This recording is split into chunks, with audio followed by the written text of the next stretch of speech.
Uncle और भाई दोनों मीटिंग रूम में बैठे थे और मुझे बुलाया और कुछ समय बाद दादाजी आए तो बोले कि आपको ऐसे एक्सपीरियंस करने जाना है। So I was already ready, I told yes. और रूल्स आर कि आपको 40 डेज के लिए रहना है विथ 5000 रुपीज़।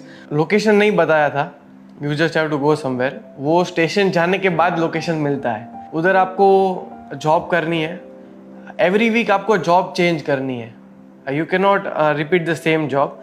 और फ़ोन ले लिया, मेरा आईफोन जो हम लोग नॉर्मली यूज़ करते हैं वो ले लिया, और 1500 रुपये का वो नोकिया का फ़ोन आता है ना, वो हाथ में दे दिया। रूल्स में ये भी आता है कि आप 1 महीने तक फैमिली के साथ बात नहीं कर सकते हो। डेली रात को भाई और या तो अंकल दोनों में से एक को अपडेट कर देने का कि मैं यहाँ पे हूँ, मैं सेफ हूँ, मैं यहाँ पे जॉब कर रहा हूँ, दैट्स इट।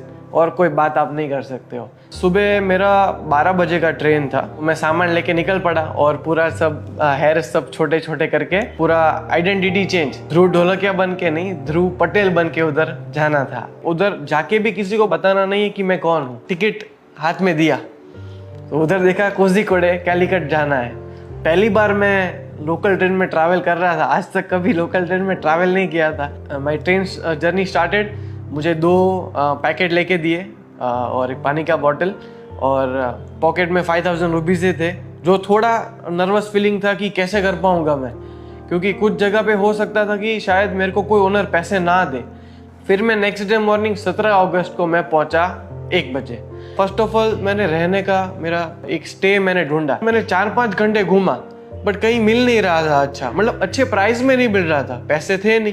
तो मेरा टारगेट था कि मैं 150 से 200 रुपीज़ की पर नाइट वाली रूम ढूंढूंगा तो आई कैन सस्टेन। बाकी तो फिर काम करूंगा तो मेरे को डेली वेज पे पैसा मिलेगा। फिर उधर एसी डॉर्मेट्री करके नाम था और उधर मुझे मिल गया। तो उधर 2 ऑप्शन थे, अगर आपको एसी चाहिए तो 300 दो, नॉन एसी चाहिए तो 200 दो था। तो मैंने 200 रुपये में मैंने रहना वो कर लिया मेरा। उधर तो कैसे भी लोग आते रहते हैं। तो रात को 3 बजे एक अल्कोहलिक पर्सन आया होगा, तो 3 बजे वो मुझे बुला रहा था, वो कोई प्रॉब्लम में होगा या कुछ तो होगा। तो मैंने रिस्पॉन्ड नहीं किया, 3 बजे तो ऑफकोर्स मैं सो रहा होता। तो उसने मुझे डायरेक्टली फेस पर किक किया। तो मैं थोड़ा डर गया कि क्या हो गया, मेरा घर की सबकी याद आ गई मेरे को। इतना मैं डर गया था कि मेरे को रोना भी नहीं आया। और फिर नेक्स्ट डे मॉर्निंग वो मुझे सॉरी बोलता है। मैंने बोला अभी क्या बात जाने दे। मैं 7 से 8 घंटे घूमा हूँ जॉब के लिए, मुझे कहीं जॉब नहीं मिल रही थी। लाइफ में मैंने कभी भी रिजेक्शन फेस नहीं किया था। अभी घर पे क्या है कि सब सुविधा है, पानी बोलता हूँ तो 3 लोग लेके आ जाते हैं, सब सुविधा थी। उधर जो भी था मैं खुद था, अकेला था, मुझे खुद को मेहनत करना था। रिजेक्ट करते थे ना तो अच्छा नहीं लगता था कि नहीं जॉब नहीं है। और प्रॉब्लम ये हुआ कि उधर ओनम था तो ऑलरेडी प्री रिक्रूटमेंट हो गया था, तो और एक मुश्किल आ गई। फिर घूमते घूमते मुझे एक अंकल मिले, वो छोटा ड्राई फ्रूट शॉप चला रहे थे। उन्होंने बोला कि हमारे जो मेन सप्लायर है वहाँ पे तेरे को काम मिल जाएगा। तो मैं चल के गया और उधर मैंने बोला कि मेरा परिस्थिति बहुत खराब है, जॉब ढूंढने आया हूँ। तो वो बोले तू भाई गुजरात से भाग भाग के इधर नहीं आया ना। बोला कि नेक्स्ट मॉर्निंग 9 बजे यहाँ पे पहुँच जाना। तो मैं पहुँच गया और शॉप चालू हुई 10 बजे। उधर एल एज़ैप करके ब्रांड था जिधर मैं काम करता था, और उधर मेरा रोल क्या था कि as a cleaner and salesman. वहाँ पे सब कुछ इम्पोर्टेड स्टफ रखते थे। 2 घंटे मैंने काम किया तो सेठ को बहुत अच्छा लगा मेरा काम। तो बोले कि तेरा प्रेजेंटेशन, तेरा स्पीकिंग बहुत अच्छा है, तो तू मॉल में जा, क्योंकि मलयाली तो आता नहीं था तो लोकल मार्केट में काम करके कोई फायदा नहीं था। सेठ बोले तू मॉल में जा, तेरे को इंग्लिश अच्छा आता है। उधर क्या था कि ड्राई फ्रूट्स लेके कस्टमर आए तो उनको देना था और बाकी सब सेलिंग करना था, ये मेरी जॉब थी। मॉर्निंग में आके पहले सब कुछ क्लीन करना था, पोछा मारना था, फ्लोर साफ करना था, ग्लास साफ करने थे, ये सब साफ करना था, और फिर हाथ वाथ धो के आपको काम पे लग जाना था। और 12 घंटे की जॉब थी। उधर खाना क्या था मेरा, तो सुबह 10 रुपये का पार्ले जी या गुड डे खाता था, फुटपाथ पे बैठ के साइड पे खा लेता था। दोपहर में 30 रुपये के डोसा, 10 रुपये का एक मिलता था तो 30 रुपये के डोसा 3 खाता था, 5 रुपये का चटनी, 5 रुपये का सांभर, ये मेरा लंच था। और डिनर में क्या होता था कि 10:30-11 बज जाते थे, तो कभी डिनर मिलता था, कभी नहीं मिलता था, ऐसे भूखे सो जाते थे। जिंदगी में कभी भूखा नहीं सोया था मैं, कुछ भी हो जाए भूखा तो नहीं सोया था मैं। तो डेली मुझे 500 रुपीज़ डेली वेज पे मिलता था। फर्स्ट डे जब मुझे मेरी पहली तनख्वाह मिली, मेरी पहली सैलरी मिली, तो मेरे आँख में आंसू थे। कि वाह ये मेरी फर्स्ट कमाई है। 500 की नोटों तो बहुत हाथ में पकड़ी थी, बट पहली बार जब खुद की कमाई की, जब मैंने 500 की नोट पकड़ी ना, तब मेरे आंख में आंसू थे कि वाह। फिर कैसे भी करके वो 1 वीक निकल गया और अच्छे से निकला, लोग भी अच्छे थे और जॉब छोड़ा मैंने। मैं सब प्रीमियम इंग्लिश कस्टमर उनके संभालता था। तो बोले कि तू जॉब क्यों छोड़ रहा है? तो मैंने बोला कि सर यहाँ पे एक गैराज है ना, उधर मुझे काम मिल रहा है सर, और मुझे यहाँ से आप 15,000 दे रहे हो ना पर मंथ का, तो ये मुझे वो ज़्यादा सैलरी ऑफर कर रहा है सर, तो मुझे जाना पड़ेगा सर। क्योंकि सर आप बुरा मत मानो, मैं पैसे का लालची नहीं हूँ सर, बट मेरा फैमिली सिचुएशन अभी ख़राब है और मुझे मेरे घर पे पैसे भेजने, इसलिए मुझे छोड़ना पड़ेगा। तो वो भी इमोशनल हो गए, बोले कोई बात नहीं, तू जा, तेरे को कोई भी ज़रूरत पड़े ना तो तू मुझे बोलना। तो उधर एक बन क्लब करके कैफ़े, उधर मैंने इंटरव्यू दिया। फ्रेंड बोले कि आपको एक्सपीरियंस है? तो मैंने बोला हाँ, ऐसे बोल दिया कि मैं गाँव में उधर मैं कैफ़े में काम किया है 1 साल। बट एक्चुअली क्या था, हमारे घर में कैसा है कि कोई भी बड़े मिनिस्टर आए, कोई भी बड़े गेस्ट आए, छोटे गेस्ट आए, बड़े गेस्ट आए, हमारे दादाजी का रूल है कि घर का जो बच्चा है, मैं हूँ या मेरे भाई है, हम लोग ही फूड सर्व करेंगे, कोई और फूड सर्व नहीं करेगा। तो दादाजी ने पूरा सिखाया हुआ था हमको कि कैसे सर्व करना है। तो मुझे सब कुछ आता था, वेटर का काम, कुछ मेरे लिए नया नहीं था।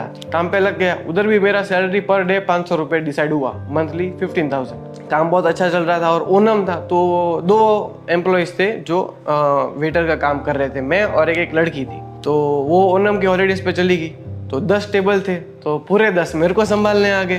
तो 4th डे था, जो बन क्लब कैफ़े उनके ओनर कटार से आए थे और वो मुझे नोटिस कर रहे थे। भाई मुझे तो पता नहीं था, मैं नया एम्प्लॉय हूँ। तो उन्होंने देखा कि मैं स्पीड से सबको सर्विस कर रहा हूँ, कस्टमर 3 चीज़ ऑर्डर कर रहा है तो मैं 5 चीज़ उनको सेल ऑफ कर रहा हूँ अलग से। तो he was happy seeing to this. तो the very next day, 5th day पे वो मेरे सामने आए और मुझे नहीं पता था वो ओनर है। तो बोलते हैं मुझे कि मुझे बहुत भूख लगा है, तो मुझे कुछ तो सजेस्ट कर। तो मैंने बोला सर यहाँ पे तो सब बेस्ट खाना है, आपको क्या खाना है पर्टिकुलरली? तो मुझे बोले कि डेजर्ट खाना है। तो मैंने बोला सर परफेक्ट सर, तो डेजर्ट के लिए हमारे 2 बेस्ट सेलर्स हैं, वो मैं आपको बताता हूँ। तो एक बॉम्बोलिनी था और एक लावा बन था, तो पूरे वो कैलीकट में यहाँ पे ही बनता था। तो बोले कि पर दोनों में से मुझे एक ही खाना है। तो मैंने बोला नहीं सर, आप एक खाओगे ना सर तो आप दूसरा चूक जाओगे सर, अभी ऐसा मत करो सर, आप दोनों ले लो। तो बोले कि वाह, ऐसा बोला कि okay good luck, I am the owner. ऐसे करके वो ऊपर चले गए। फिर मैनेजर को फ़ोन आता है आधे घंटे बाद कि वो ध्रुव पटेल नाम का नया लड़का है ना, उसको भेज कॉफ़ी लेके ऊपर। तो मेरे को लगा अभी तो पक्का जॉब से निकाल ही देंगे, गया मैं, ख़त्म। तो ऊपर गया, वो मेरे हाथ काँप रहे थे, मेरे हाथ में ट्रे था और उनको मैंने कॉफ़ी दिया। तो उन्होंने बोला बैठो, उन्होंने मेरे को सामने बिठाया और मेरे को हैंडशेक किया। मुझे पहले तो पूछा तेरा सैलरी क्या है? मैंने बोला 15,000। बोले कल से तेरा सैलरी 18,000 है और अभी तो असिस्टेंट मैनेजर। तो 4 दिन में तो मेरे को असिस्टेंट मैनेजर बना दिया मेरा काम देख के। मेरे को बोले कि नेक्स्ट मंथ मैं तुझे भेजूंगा ट्राइडेंट और ललित में मुंबई 5 स्टार होटल में प्रोफेशनल ट्रेनिंग के लिए, अगर तू उसमें पास हो गया तो मैं तुझे हेड ऑफ डिपार्टमेंट बना दूंगा। ये बात पूरा मैनेजर ने किधर तो कहीं सुन लिया होगा, जो असिस्टेंट मैनेजर था वो। मेरे को डाल दिया नाइट शिफ्ट में, 5 से रात को 2 बजे तक मेरा नाइट ड्यूटी डाल दिया। तो अभी मेरे पास ना बाइक था ना गाड़ी था, और अनजान शहर में रात को रोड पे चलना मतलब कोई नहीं चल रहा है, 2-3 लेन के बड़े रोड है और आप अकेले चल के जा रहे हो। फिर भी जाता था और काम किया और मैंने मेरा बेस्ट परफॉर्मेंस दिया जितना भी था। तो ख़त्म कैसे किया सेकेंड जॉब? मैंने बोल दिया कि सर मेरे मम्मी को इमरजेंसी आ गई है, मेरे भाई ने मुझे टिकट भेजा है, मुझे कल ही वापस अपने गांव गुजरात जाना है। तो वो सब भी इमोशनल हो गए, भाई तू जा, मेरे को मेरा सैलरी दे दिया। उधर मुझे पर डेली वेज पे पैसा नहीं मिलता था, तो मेरे को 3,500 7 डेज काम किया था तो मुझे पैसे दे दिए इतने। और दादाजी का एक रूल था कि ये 5-6 वीक है ना, उसमें से 1 वीक आपको बिजनेस करना है, कोई भी एनी बिजनेस यू वांट। तो मैंने बोला कि 6th वीक में मुझे बिजनेस नहीं करना है, मैं 3rd वीक में कर लेता हूँ, तो क्या थोड़ा काला हो जाऊंगा ना, तो उनके जैसा थोड़ा लगूंगा। मैंने उधर सोचा कि मैं क्या करूँ। तो उधर गोविंद दादाजी ऑलवेज बोलते हैं कि प्रॉब्लम इज प्रोग्रेस। प्रॉब्लम आएगा ना तो आप कुछ सोचोगे कि प्रॉब्लम का सॉल्यूशन आप ढूंढोगे। तो मैंने सोचा तो गर्मी बहुत है ना, तो नींबू शरबत बेचता हूँ, तो उन लोगों को अच्छा लगेगा। मैंने रूम पे नींबू शरबत बनाना चालू किया, और ऐसा भी नहीं कोई भी पानी से बनाता था, वो प्रॉपर फिल्टर हमारे जो पीजी ओनर थे उन्होंने दिया था। तो फिल्टर से ही बना के प्रॉपर रूम में बना के 2-2 लीटर की बॉटल लेके आ गया था बड़ी, और उसमें भर के और फिर दौड़ के सुपरमार्केट जाता था और दौड़ के वापस आता था आइस लेके, क्योंकि आइस तो पिघल जाएगा गर्मी में, गाड़ी तो थी नहीं, तो दौड़ना पड़ता था।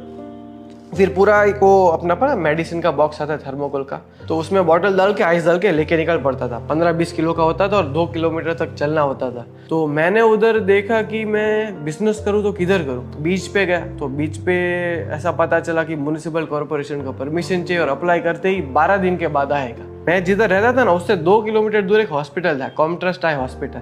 मैंने सोचा उसके बाहर खड़ा हो जाता हूँ, तो मैंने फिर नींबू शरबत का धंधा किया। हॉस्पिटल के बाहर फुटपाथ पे मैं नींबू शरबत बेचता था, ये मेरा जॉब था। सुबह मॉर्निंग में तो कोई पीता नहीं है, तो 11 बजे से मैं चालू करता था और 6 बजे तक बेचता था।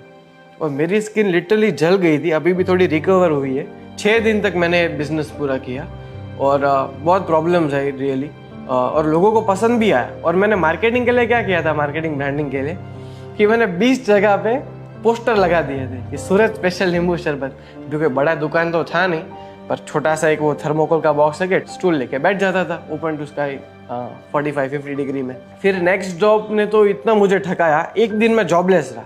जॉबलेस रहने में इतना आप मेंटली टूटते हो ना कि आप अनजान शहर में हो, कोई आपका है नहीं, आप करोगे क्या। फिर एक नेक्स्ट डे मुझे एक आइसक्रीम की दुकान में काम मिल गया। अपना पता है वो कोल्ड स्टोन आइसक्रीम आता है, खट खट खट खट आवाज़ करके बनाते हैं, तो ऐसे काम मिल गया। और वो स्कूपिंग आइसक्रीम भी था, तो उधर मैंने मॉल में काम किया। हुआ यूँ कि उधर निपा वायरस आ गया। अभी कोरोना कैसा है कि उसका एक हल है, उसका वैक्सीन है। निपा वायरस का कोई वैक्सीन नहीं, एक बार हो जाएगा ना तो आप मर जाओगे। तो मैंने भाई को बोला इमरजेंसी कि भाई ऐसा इधर सिचुएशन हुआ है। बोला कि इधर तो कुछ न्यूज़ नहीं आया है। तो बोले कि तू टेंशन मत ले, कुछ है नहीं, मैं डॉक्टर को तुझे बात करके बताता हूँ। तो मैंने बोला ठीक है, तू बोल रहा है टेंशन नहीं है। तो मैं फिर काम करने लगा अपना। मैं तो स्कूप भर रहा था आइसक्रीम के, तो अचानक फ़ोन आता है, बोला निकल। मैंने बोला कहाँ निकलूँ? तो बोलता है कि बेंगलोर निकल। मैंने बोला भाई तो बेंगलोर क्यों मेरे को भगा रहा है? बोल रहा है अभी थोड़ा उधर रिस्क है और हम रिस्क नहीं ले सकते उधर, तो मेरे को टिकट भेज दिया। बोल रहा है कि नेक्स्ट मॉर्निंग 6 AM तेरी फ्लाइट है, तुझे बेंगलोर जाना है। तो मैंने बोला, मैं टेंशन में आ गया वापस। अरे भाई इधर सब रहने का सब सेट हो गया है, जॉब सेट है मेरा, और मुझे बेंगलोर जाना पड़ेगा यार। फिर रात को रूम पे गया ना, तो मैंने सोचा कि बेंगलोर जाना तो अच्छा रहेगा, बड़ा सिटी है, आराम से जॉब मिल जाएगा, जॉब अपॉर्चुनिटी ज़्यादा होगी। पर वो कहाँ पता था बड़ी सिटी की बड़ी प्रॉब्लम्स होती है। मेरे पास टोटल 6,000 रुपये बचे थे। जिस रात भाई ने बोला कि अभी तुझे बेंगलोर जाना है, उस रात को 6,000 मतलब 1,000 रुपये मेरे डिपॉजिट थे जो पीजी ओनर थे उसके पास, और 5,000 मेरे इन हैंड मेरे रुपीस थे। तो अभी वो तो रात को 10:30-11 बजे तो सो गए थे, जॉब करके आया था तो उनसे पैसे भी नहीं ले पाया। और सुबह मॉर्निंग में 4 बजे मैं निकला, और मेरा घर से एयरपोर्ट 50 मिनट्स का मेरा जर्नी था, घर से एयरपोर्ट तक। वो ड्राइवर जो टैक्सी ड्राइवर था वो बोले 1200 लूँगा। 4 बजे कोई बस सर्विस अवेलेबल नहीं थी, तो फिर मैंने उसको कैसे भी करके 1,000 रुपये पे कन्विंस किया। तो 1,000 रुपये में मैं एयरपोर्ट तक पहुंचा।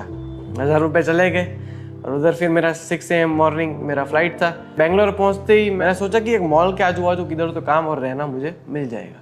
टैक्सी का मैंने भाव पूछा, मैंने मॉल का पूछा तो बोले कि 1,800 रुपये लूँगा।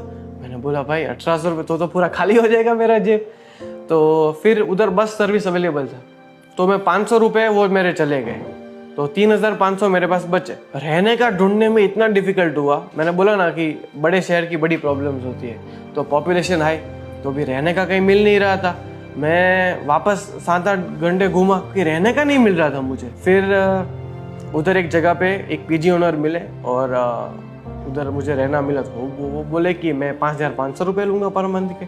मैंने बोला सर मेरे पास पैसे ही नहीं है, अभी आप 2,000 ले लो, मेरे पास जैसे पैसे आते जाएंगे मैं आपको पैसे देता जाऊँगा, अभी मेरे पास इतने पैसे नहीं है। तो बोले नहीं 3,000 तो लूँगा ही, बाकी के तू 2,500 रुपये बाद में तू मेरे को दे देना। तो मैंने बोला ठीक है, तो 3,000 दे दिए, बचे कितने 500 रुपये।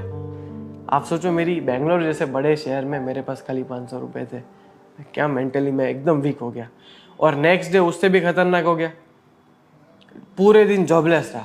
10 किलोमीटर चला होऊंगा कम से कम जॉब ढूंढने के लिए। इतने गर्मी था, सब जगह पे गया, अपने गुजराती लोग के पास भी गया, मारवाड़ी लोगों के पास गया, उधर लोकल्स के पास गया, मॉल्स में गया, बट सब उधर पैन कार्ड और आधार कार्ड मांगते हैं। आधार कार्ड तो मेरे पास था, पैन कार्ड तो होता नहीं, वो आइडेंटिटी चेंज किए तो ध्रुव पटेल, और घर से भी पैन कार्ड दिया नहीं था। फिर एक मुझे बेकरी में काम मिला, उधर एक बेक 11 करके कैफ़े है, बेक हाउस, और उधर मुझे जॉब मिली। वो गुजराती सेठ थे। उधर मेरा रोल क्या था कि उधर मुझे सब टेबल संभालने, उधर 7-8 टेबल थे, वो सारे मैं संभालता था, और जस्ट न्यूली ओपन कैफ़े था तो मेहनत भी ज़्यादा थी। तो उधर मैं आके सुबह थोड़ा क्लीनिंग करता था और वेटर का मेरा काम था, वो भी जॉब छोड़ा। एक दिन मैंने सर को फ़ोन किया कि सर मेरा इमरजेंसी आ गया वापस, मैं अपने गांव जा रहा हूँ गुजरात, मेरी मम्मी वापस बीमार हो गई है। फिर मैंने लंदन कैसल करके क्लोथिंग ब्रांड है, उधर मुझे जॉब मिल गई। तो उधर मैं, आप मानोगे नहीं, 3000 शर्ट में डेली फोल्ड करता था। और सबसे बड़ा प्रॉब्लम क्या था कि 20 शर्ट कस्टमर ट्राई करते थे और आखिर में 2 ही लेते थे।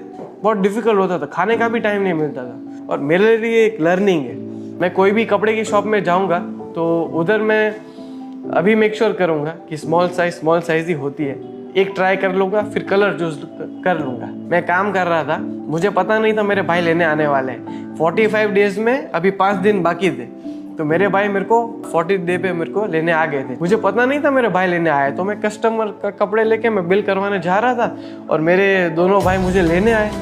तो मैं तो पूरा शॉक हो गया और मैंने कपड़े छोड़ दिए और मैं उसको चिपक लिया उनको। तो मैं बहुत इमोशनल हो गया था उनको देख के, बहुत हैप्पी हो गया था। और फिर ऐसे मेरी जर्नी ख़त्म होती है फाइनली। बेस्ट लर्निंग की बात करूँ तो एक लाइन में तो नहीं बता सकता, बहुत सारी लर्निंग्स थी। अभी रहने की बात करूँ, कोझीकोडे की बात करूँ, तो उधर मेरे पास बेड था और उधर कैसा था कि कोई ऑप्शन नहीं था, वो बेडशीट रिमूव नहीं कर सकता था, जो गद्दा था वो, क्योंकि उधर इतना सपोर्ट नहीं था। तो उस पर सो जाता था और इतने बेड बग्स होते थे कि पूरा मेरा बैक रेड हो जाता था। फिर बेंगलोर आया तो उधर मेरे पास गद्दा ही नहीं था, उधर मेटल की शीट पे, वो मेटल की प्लेट पे मैं सोता था। मेरे बेस्ट लर्निंग्स की बात करूँ मैं, जो मुझे सीख मिली और रियली मुझे अंदर टच हुआ, वो है कि लेट्स से एग्जांपल, हमारे जो एम्प्लॉयज़ हैं, किसी का भी सैलरी 15,000 होना ही नहीं चाहिए। कोई भी अपने आदमी का 15,000 सैलरी, आप सोचो वो अपना घर कैसे चलाएगा। मैं पर डे के 500 रुपये कमाता था, तो महीने का कितना हुआ, 15,000 रुपये हुए। तो मुझे इतना रहने में डिफिकल्ट हो रहा था, तो हमारा कोई भी एम्प्लॉय है जिसका सैलरी 15,000 है, तो अपना घर कैसे चलाएगा। उसका वाइफ है, उसके 2-3 बच्चे होंगे, वो स्कूल जा रहे हैं। हम लोग सब इजीली पैसे खर्च कर देते हैं, कहीं बाहर दान नहीं करोगे ना तो चलेगा, पर अपने घर में जो काम कर रहे हैं उसका तो ध्यान रखो, उसका घर कैसे चल रहा है वो तो आप देखो। बेचारा 15,000 में कैसे अपना घर चलाएगा। I saw how people hard work, कैसे अपना घर चलाते हैं, हर एक दिन कैसे गुजारते हैं। किसी की बेटी बीमार है या कोई भी फाइनेंशियल इश्यू है, मैंने एक्चुअली महसूस किया कि कितने पेन से वो लोग जाते हैं और 1 रुपया उनके लिए कितना मायने करता है, वो भी मैंने देखा। सो ये एक्सपीरियंस करने के बाद आई कैन से डैट मेरा जो कॉन्फिडेंस लेवल था वो 30x 40x हो गया है। अभी भगवान ना करे, पर फैमिली पे अगर फ्यूचर में कोई भी बैड सिचुएशन आएगी ना, तो आई एम डेफिनेटली श्योर कि मैं फैमिली को हेल्प कर पाऊंगा। I can live in that situation और फैमिली को मैं डेफिनेटली सपोर्ट कर सकता हूँ। हमारे गुजराती में बोलते हैं रुपयारी कदर, जो दादाजी ने एक्सपीरियंस का नाम दिया है। तो आज मैं 21 ईयर्स का हूँ। 21 ईयर्स में शायद मैं, ऐसा हो सकता है कि मुझे 1 रुपये की कीमत शायद पहले ना हो, क्योंकि पहले तो सब कंफर्ट जोन में जीते थे। बट ये एक्सपीरियंस करने के बाद आई एम डेफिनेटली श्योर कि आज मुझे 1 रुपये की कीमत है। And I am very proud and I am very lucky कि मेरे दादाजी ने ये एक्सपीरियंस प्लान आउट किया है और मुझे आज रुपये की कदर करवाई।